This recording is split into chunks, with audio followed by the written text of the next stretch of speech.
Hi everyone, my name is Julia, and in my session we're going to talk about how we ship models in VS Code.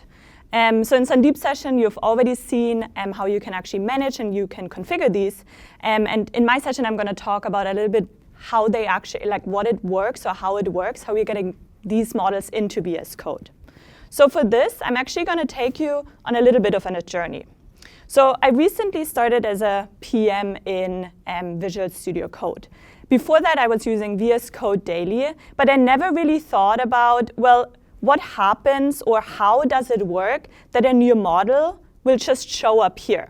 And as an example, we released Sonnet 4.6 on Tuesday. We had Opus released last week. We are actually right now releasing Gemini 3.1 Pro. So you can see there's a lot of traffic and a lot of movement for these model releases going on. So I never really thought about, well, how does it work and how do new models come in? And most importantly, how do we make sure the quality of these models actually work in VS Code itself as well? So while I was joining the team and for me to dig a little bit deeper into this topic or this conversation, so how do we know whether a new model performs well inside VS Code? How do we know if the new model is actually using the VS Code tools correctly? And also, how do we make sure that every time we are releasing a new model, the experience stays fast, stable, and it doesn't really disrupt the developer workflow, and it just works, right? So these are all of these questions that I ask myself, well, how do we make sure that all of this works whenever a new model is being released? This actually led us to a challenge which is called the non-determinism problem. What is this all about? So AI systems are non-deterministic. This essentially means the same prompt can produce different outputs across runs. And maybe you have experienced this yourself as well. Whenever you ask a model, hey, do this, it actually will produce, every time you ask this model a certain prompt, it will reproduce an output differently every time. So for this, and to showcase you this problem a little bit more in detail, I prepared a few things. So I'm a big soccer fan, so I ask one of the models to generate me a CSV file with just random data in there about the upcoming World Soccer Cup. So I'm just asking about like category, team size, like teams as well. So I just ask it to generate this. As well, I also ask one of the models to create me a Jupyter notebook because I wanted to do some data analysis. So this was the notebook I started out with, where it imported me required libraries, it loaded the CSV file, and then it also checked for missing values. So what I did next, and kind of to show you what the non-deterministic problem really is, I went into agent mode and I asked the exact same question 3 times and a different model. So for my first run, I asked Sonnet 4.6, I asked Opus, and I also asked Gemini. And you can see here on the left the different outputs for all of these different models. So this was my text prompt, basically asking, hey, I want you to analyze my data. I also want you to kind of come up and visualize some of the key trends. So let's take a look at what of the different models actually produced. So if we jump into the Gemini Pro Jupyter Notebook, we can see that it used my original Jupyter Notebook as a copy, kind of like as a template, but then it started to add something. So this is the part where Gemini 3 Pro took over and it did the analysis, it did like a little bit of tabling here, and then also at the end it started to visualize it. It gave me like top 10 teams and really nice one kind of visualization, great. If we compare this, again, keep in mind, I asked the same model, the same text prompt. So for this one, and this one I think is GPT 5.3 Codex, again, it used my original Jupyter Notebook as a template, and then it went in and did an analysis. And if we scroll all the way down, we can immediately tell, even though it was the same text prompt, it created a different output, right? The visualization looks very different. And last but not least, I also did the same with our Opus model. Here, rather than just creating one file, it actually created different columns, different visualizations. So if I scroll down, it does a nice job in separating some of these things, but it doesn't give me this one kind of visualization that the other models did.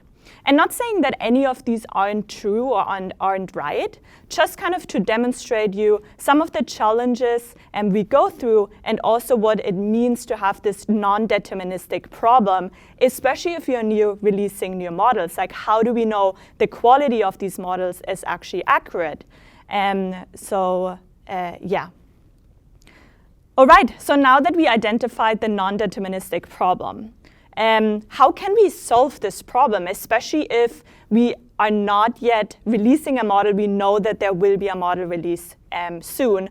So even though a system is non-deterministic, we needed a deterministic measurement, a way to repeatedly have tests that score the model's quality, the model's behavior, the same way every time we do this. And this is where evaluations or evals come in. And evaluations is a big and core part of our development or our integration pipeline whenever we are releasing new models. So what are evals? Let's take a look at the definition here. An evaluation eval is a test for an AI system.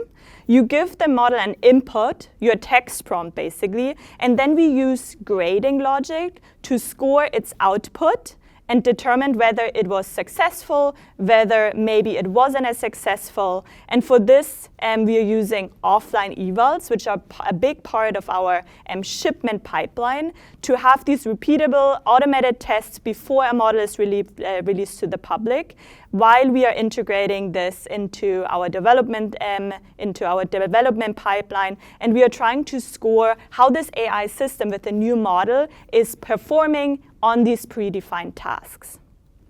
So what are the test cases, or how do we come up with these test cases? So there are a bunch of open source benchmarks out there. As a very prominent or popular benchmark, it's called VSCBench. And using VSCBench as part of our release pipeline, we are still doing this, and it is nice to kind of see what the standards are out there using this open source benchmark as well. But we were detecting a few issues and a few challenges with this open source benchmark.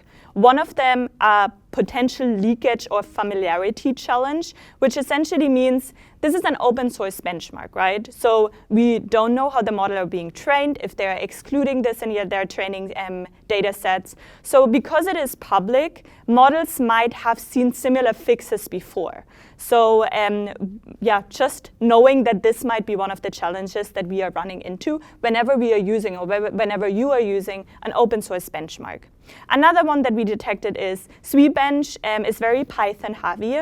It uses a lot of their test cases, uses Python repos, environments. So it has a very strong score or tendency towards this kind of language.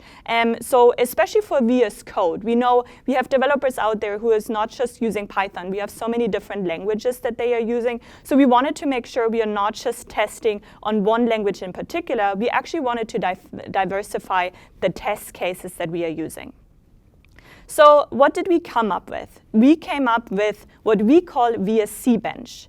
VSCBench is our own internal VS Code benchmark that is made up of 50+ developer test cases. This benchmark is still very new. We started this effort whenever I joined last year in August, but we knew how important evaluations are as part of our release pipeline. So for every new model release, in addition to running VSCBench against it, we are also running VSCBench. We are running all of these test cases as our official offline evaluations, and we are comparing the results from one model family to the next one, just to better quantify, before we are releasing this to a live audience, what the performance, what the quality of this new model will look like, and if it does work in our environment with our VS Code built-in tools, with all the developer tasks tasks or developer flows we see very commonly in VS Code itself as well, and also to potentially catch any regression that we could see with any of the model releases.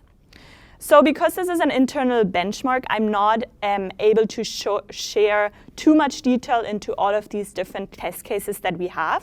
But as an example today, I brought one way how we are using this and what are core concept of these evaluation test cases is.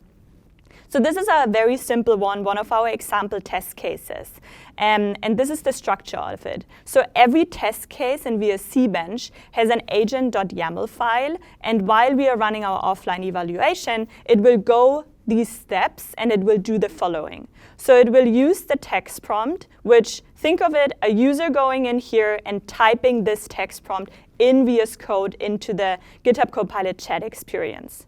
And then a very important part of offline evaluations are our assertions. We know how or what would be the minimum core requirements for this model to work with this text prompt, because especially, again, every time we run this, the output could be very different. But because we have these assertions in there, which think of them as the core requirements that are needed for this model to be successful.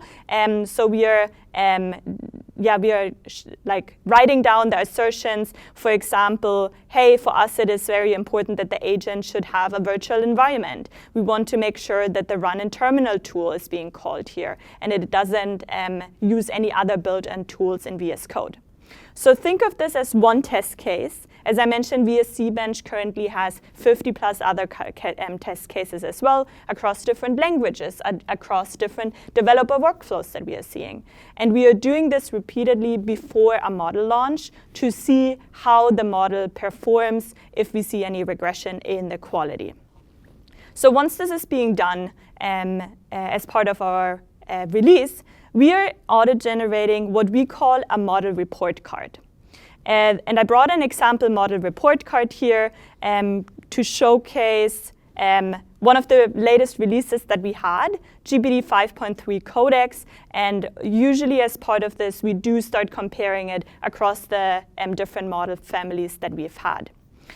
So here you can see we are comparing one with the other. We typically start with some performance metrics where we want to make sure, especially the resolution rate for these new models is going up. It is able to solve more of our test cases that we have in there because we really care about our quality. And we are also then checking on how many steps does it take for this model to come to this conclusion. Not always saying that less step is better. We, of course, care about the quality, but it's just interesting to see the overall performance across some of the different metrics that we have. One very interesting metric that we care very deeply about is called success at case steps. We really like it because it is a good indicator not just on the resolution rate, but also efficiency. So it checks quality and efficiency at the same time, because on one end, it checks on how successful a run was, and also at the same time takes into comparison on how many steps were being used here. So with this model, you were able to see very nicely, and we only ran our VSCBench against this once. Typically, we try to do this multiple times because, again, every time we do this, the outcome can be different. So we want to make sure that we actually have more data based on these different runs. But for this example report card, you can see GPT 5.3 was able to, very similar like GPT 5.2, go quickly up there, which is one of the things we care about. We want to see the model going up very quickly, but then overall the resolution rate is higher, so it seems to be more successful with more or the same amount of steps. And three metrics overall that we are looking at here is the average lift across all of these cases.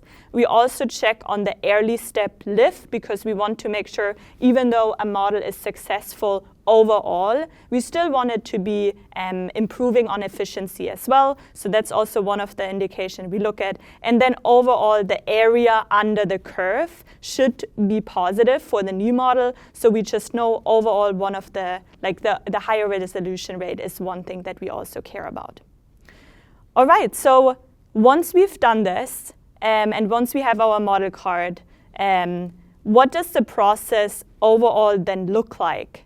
And this is a very high-level process on typically the cycle we go through every time a new model appears. So we are working very closely with the model providers because they care about our feedback, but also we need to make sure that the model really works before a new announcement as well. So once we hear about a new announcement from our model provider friends, we are typically getting access, not too much in advance, but we are getting access to it. And this is important because on VS Code side, we are making some prompt updates to truly make sure the model that the model providers are giving us access to does work on client side, on VS Code side. And then as part of offline evals that we just talked about, we are kickstarting VSCBench, we are kickstarting VSCBench, and we are also in parallel, of course, doing some manual testing. So think of these two things going on in parallel, offline evaluations, but also dogfooding manual testing within VS Code. We are using this as valuable feedback that we are sharing with the model providers and see this as a very close loop. We are getting, based on the feedback, we are getting recommendations from them. We are taking some of the results we are seeing to make updates on the prompt updates that we have to do.